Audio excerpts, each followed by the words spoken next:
करती हूँ। माननीय डॉक्टर दिनेश शर्मा जी। पति महोदय, आपने मुझे बॉयलर्स विधेयक 2024 के संदर्भ में बोलने का अवसर दिया।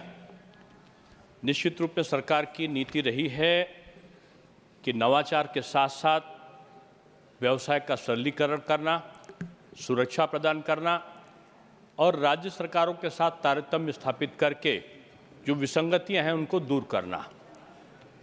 उपरोक्त विधेयक के अंतर्गत हम ये कह सकते हैं कि इस विधेयक का उद्देश्य है भारत में स्टीम बायलर्स के विनियमन में सुधार करना। 1923 के मौजूदा बायलर्स अधिनियम को ये प्रतिस्थापित करता है और उसकी विसंगतियों को दूर करता है। जिस प्रकार से दंड के प्रावधान के कारण लोगों में भय की व्यवस्था थी, तमाम भार न्यायालय के ऊपर पड़ता था, इसमें उसका सरलीकरण किया गया है और तमाम अधिकार इस विधेयक के अंतर्गत केंद्र सरकार और राज्य सरकारों को दिए गए हैं। माननीय मोदी सरकार के समय विगत वर्षों में 2014 के बाद तमाम परिवर्तन किए गए और उन परिवर्तनों में तमाम कानूनों को और ख़ास तौर से जो अंग्रेज़ों के शासनकाल से चले आ रहे जो तमाम विधेयक थे उनमें परिवर्तन किया गया कार्यों के सफल संचालन के लिए। 2000 के आसपास इन से अधिक औपनिवेशिक कानूनों को इसमें परिवर्तन किया गया और इस जो बायलर्स अधिनियम है इसका मूल उद्देश्य यही है कि परिवर्तन के द्वारा जहां एक तरफ सुरक्षा देना, दूसरी तरफ छोटे व्यापारियों के को एक तरीके से आश्वासित करना और राज्य और केंद्र सरकार में समान नीतियों का परिपालन सुनिश्चित कराना। निरीक्षण एक ऐसी प्रक्रिया है जिसके माध्यम से अगर सतत प्रक्रिया चलती रहती है तो सुरक्षा का भाव पहले से अधिक जागृत होता है। आज पूरे देश में जो व्यवस्थाएं हमारे सामने आई हैं, व्यवसायों का सरलीकरण हुआ है, कानूनों का सरलीकरण हुआ है, उसके कारण पूरे विश्व में हमारा न केवल सम्मान बढ़ा है बल्कि अगर आप देखें तो जो ईज़ ऑफ डूइंग बिजनेस की रैंकिंग 142 के पावदान पर थी 2015 में, वो आज घटकर 63वें पायदान पर पहुंच चुकी है।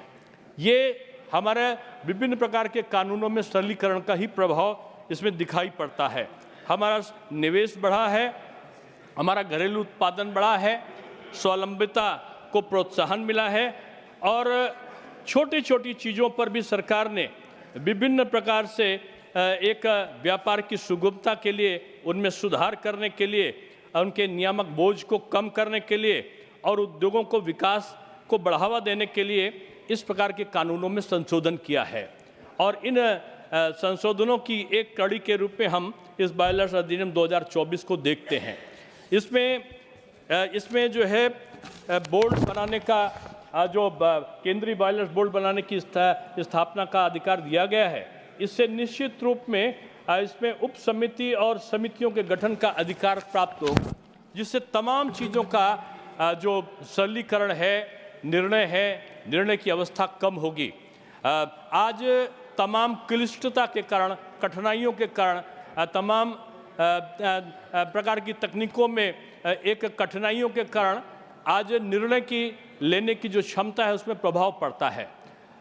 एक केंद्र सरकार की जो कार्य करने की जो प्रवृत्ति है उसमें रैशनलाइजेशन विदाउट टीयर्स, हम विवेकीकरण करेंगे, हम सुधार करेंगे बगैर आंसुओं के करेंगे, ये जो सिद्धांत है उसने इस तमाम प्रकार के कानूनों में वो साफ तौर पर परिलक्षित होता है।